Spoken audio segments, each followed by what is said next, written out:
I'm joined now from Newton, Massachusetts by House Financial Services Committee Chairman Barney Frank. Mr. Chairman, first of all, Happy New Year. Thanks for joining us from Massachusetts today. We appreciate it. I wanted to begin, if I could, by asking you about the story you just heard on our air, reporting today from Bloomberg on AIG and the disclosure of emails showing the New York Fed told the company not to disclose details on its counterparty payments. First off, sir, you aware of these emails, and do they trouble you in any way? No, I was not aware of them. Yes, they are troubling, and I couldn't react really based on just having seen your story about them. The most important thing for me to say, however, is that we have taken steps in the bill that passed the House, and I hope becomes law, to make sure that nothing like that can ever happen again. This was done through the Federal Reserve under its powers under Section 13.3 of the Federal Reserve Act, which date back about 70-some odd years, 76 years.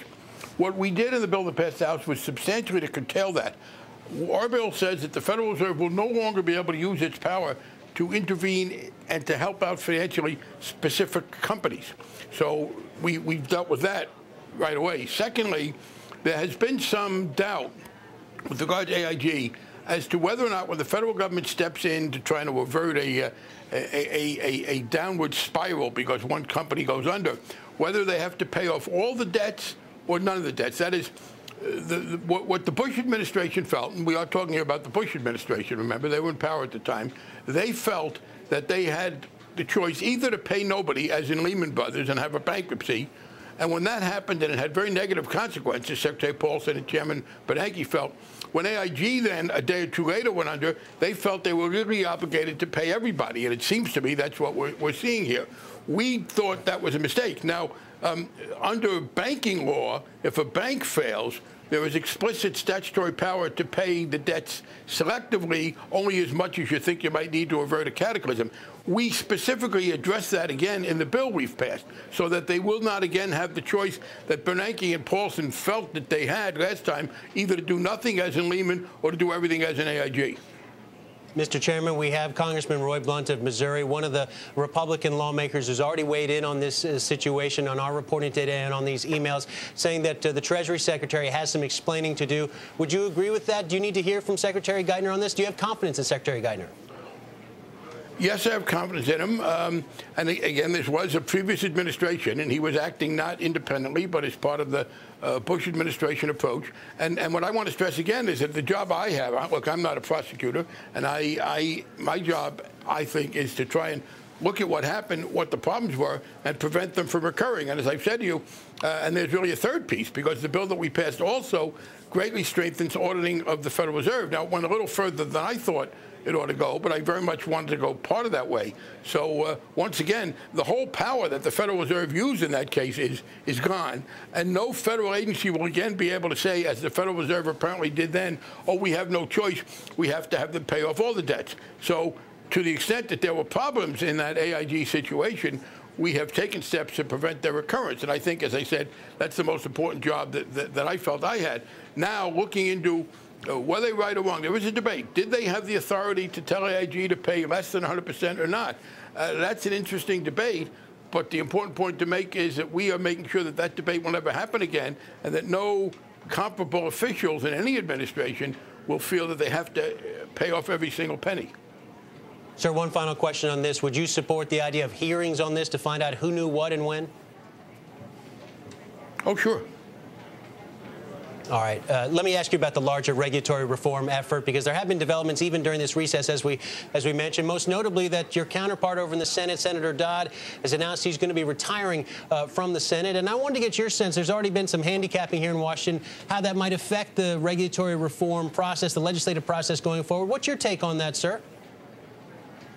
If anything, it'll have a positive effect, a mildly positive effect. I think, I know Senator Dodd was very committed to trying to do these reforms. He and I have been working closely with the administration to the extent that we could with Republicans, although that became impossible in the House because they basically said they didn't want to have any real part of it.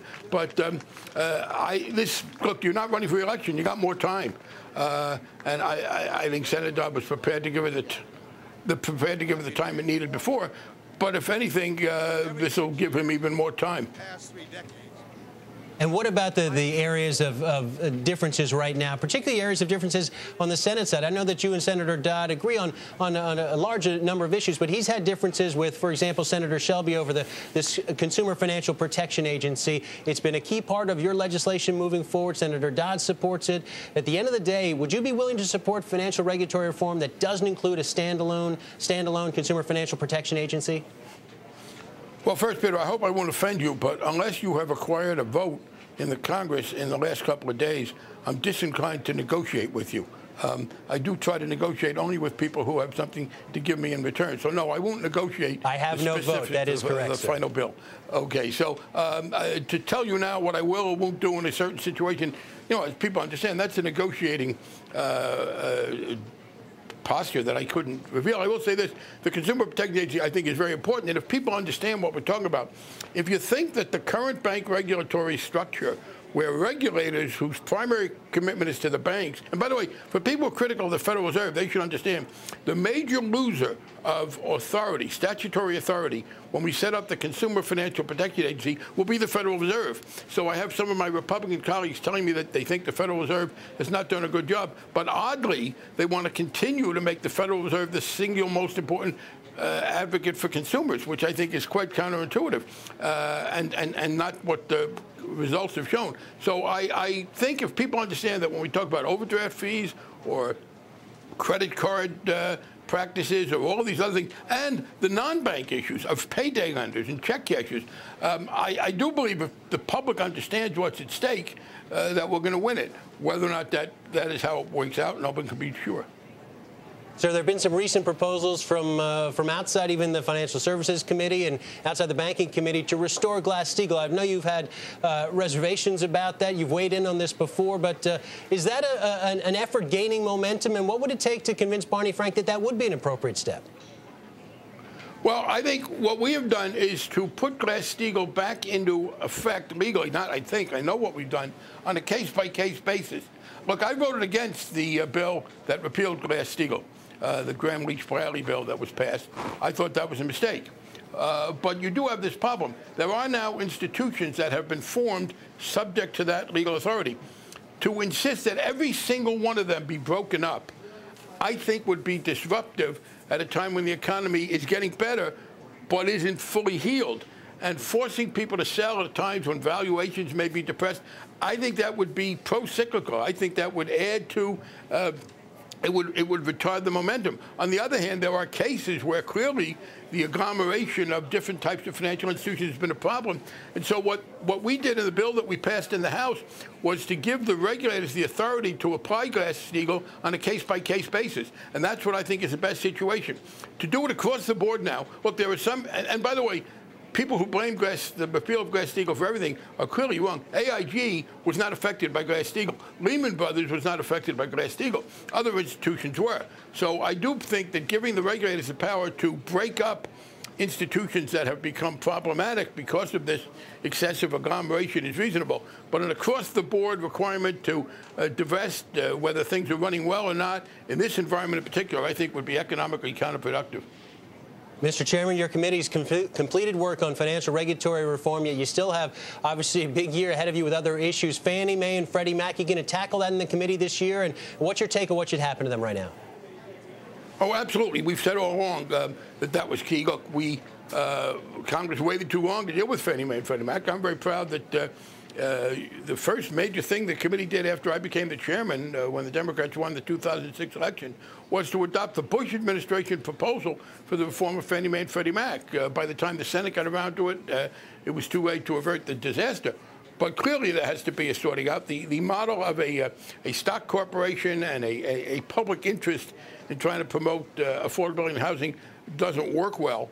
Of course, Fannie Mae and Freddie Mac now are actually operating as a kind of a public utility to support housing, and they have been a major support for both some loan modifications, but also for the multifamily housing. Going forward, we have two separate functions here: aiding liquidity in the secondary market for housing, and doing some affordability promotion. Those two clearly have to be sorted out, and I believe made separate. Exactly how best to do it is something we'll be looking at. There was a question: do you have to duplicate a more vigorous FHA with Ginnie Mae? So we haven't come to any conclusions, but we know what the questions are. One final question, if I could. We get another jobs report tomorrow. A lot of interest in it. There's a lot of talk on Wall Street that this is a number that could be positive for the first time in a long time. If it is positive, what will it tell you about the U.S. economy? Will it convince you that it's turned a corner? Oh, I don't need to be convinced by that. Peter, I don't mean to, advise you something, but I'd worry less about what it's going to take to convince me than you seem to. You might find it easier to look at things without that particular focus. No one thing convinces any rational person of anything, I would think. But I believe we have turned the corner. The question is the speed and how firm it is. I worry about some proclaiming victory prematurely. It is clear that, one, the recession that we had in the past few years was deeper than expected, and the recovery is now coming. And the important thing for us to do, and the committee I chair will be looking at this, is what can we best do to encourage the recovery? So, yes, we've turned the corner. The question relevant, though, is what can we do to make sure that we build on that? Mr. Chairman, enjoy the rest of your recess. We appreciate the time here on Bloomberg. We'll look to see you here in D.C. again soon. Thanks again for the time. You're welcome.